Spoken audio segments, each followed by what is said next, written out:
L'aide à mourir, c'est un terme qui enfume tout le monde. On mélange aujourd'hui soulager la douleur, arrêter l'acharnement thérapeutique et provoquer délibérément la mort comme si tout cela relevait du même progrès. Avec ses frontières poreuses, notre démocratie s'apprête à faire tomber un interdit millénaire au nom de cas extrêmes érigés en normes. De la Belgique au Canada, des mineurs aux malades psychiatriques jusqu'au don d'organes après euthanasie, cette dérive dit surtout une seule chose. Notre civilisation est travaillée par une pulsion de mort que même la gauche et les écologistes jugent comme un progrès. En réalité, il y a 5 situations, comme vous le dites, qui relient l'acte médical et la mort. On va y aller doucement parce que c'est le point le plus important probablement pour clarifier les choses. Premièrement, vous avez l'abstention. Vous ne transférez pas une personne de 90 ans en réanimation parce que vous savez qu'elle ne va pas supporter d'être allongée sur le ventre. Et donc, vous allez hâter la mort. Premièrement, l'abstention, il y a un lien avec la mort qu'on accélère. Hâter la mort, ça veut dire ne rien faire ? Non, je veux dire par là que si vous ne transférez pas une personne en réanimation, vous allez faire en sorte que la mort va arriver. La mort va arriver. Je parle des situations où la mort va arriver plutôt. Deuxièmement, vous avez l'antalgie. Si vous avez une personne qui a des métastases osseuses hyperalgiques, vous pouvez prescrire des antalgiques puissants ou des sédatifs puissants au risque d'accélérer la mort. Donc abstention. Deuxièmement, antalgie. Troisièmement, vous avez ce qu'on appelle les limitations et arrêts de traitement. On peut arrêter un traitement inutile et disproportionné, même s'il est vital, au risque d'accélérer la mort. Par exemple, je travaille en hémodialyse, on peut arrêter la dialyse au risque d'accélérer la mort. Quatrièmement, vous avez le suicide assisté. Dans ce cas-là, vous remettez à la personne un poison qu'elle va elle-même absorber ou une perfusion qu'elle va déclencher. Et cinquièmement, vous avez l'euthanasie. L'euthanasie, le médecin provoque délibérément la mort avec une substance létale. Et ce qu'il faut bien voir, c'est qu'entre 1, 2, 3, 4, 5, je vais reprendre doucement, il y a un crescendo dans la gravité morale de l'acte. C'est-à-dire que abstention, antalgie, arrêt de traitement, suicide assisté, euthanasie, ça va crescendo. Euthanasie est plus lourd pour l'intégrité morale d'un professionnel que abstention. Et deuxième point, et là c'est le point vraiment très important, c'est qu'en fait il y a une rupture qualitative entre le 1, 2, 3 et 4, 5. C'est-à-dire que abstention, antalgie, arrêt de traitement, la personne meurt du fait de la maladie, elle meurt du fait des choses. Donc votre intégrité morale n'est pas complètement attaquée. Naturellement, dirions-nous. Ouais, du fait de la maladie. Et pour le cas 4 et 5, suicide assisté et euthanasie, c'est le médecin. C'est l'humain qui fait quelque chose à l'humain. C'est l'humain qui provoque délibérément la mort. C'est l'humain qui s'engage moralement dans l'acte. C'est le sens du mot « aide », en fait.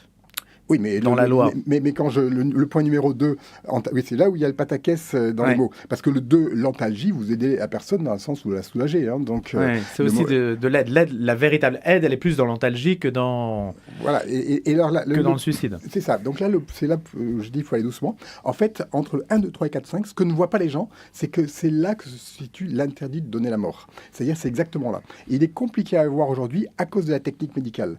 Avant, on savait ce que c'était que donner la mort. Aujourd'hui, on ne le voit plus. Et donc, ce débat démocratique ne clarifie pas cet enjeu. Et en réalité, quand vous faites le cas numéro 5, vous avez passé la limite, c'est très, très différent. Une euthanasie, la personne arrive sur ses pattes, vous injectez le produit, vous comptez 1, 2, 3, 4, 5 secondes, il n'y a plus personne. C'est une exécution, c'est une condamnation.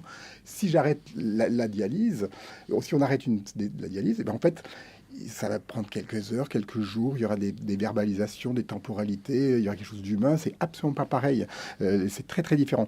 Et ce qu'il faut voir, c'est que aide à mourir, c'est un terme qui enfume tout le monde, parce que si vous regardez les Macron par exemple, dans Libé Lacroix, quand il fait son interview il y a 1 an et demi, oui. On lui demande...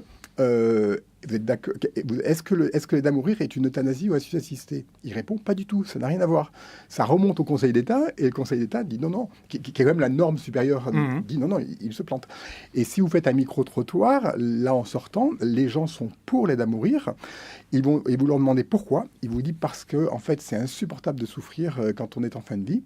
Il faut absolument l'euthanasie. Or, il réclame le cas numéro 2, qui est l'antalgie, qui existe depuis 20 ans avec la loi Leonetti, ou encore ils vont vous dire c'est insupportable ce pouvoir abusif des médecins, je suis contre l'acharnement thérapeutique, c'est complètement immoral. Et là c'est le numéro 3. Et là c'est le numéro 3, exactement. Donc c'est pour dire qu'en fait ce mot enfume tout le monde, perturbe tout le monde, et que le vrai débat n'est pas abordé parce qu'il y a cette limite 1, 2, 3 et 4, 5 qui est la plus importante à théoriser si on veut discuter de façon démocratique. Bruno Dalla Porta, là, en 5 minutes, on a parfaitement compris le sujet.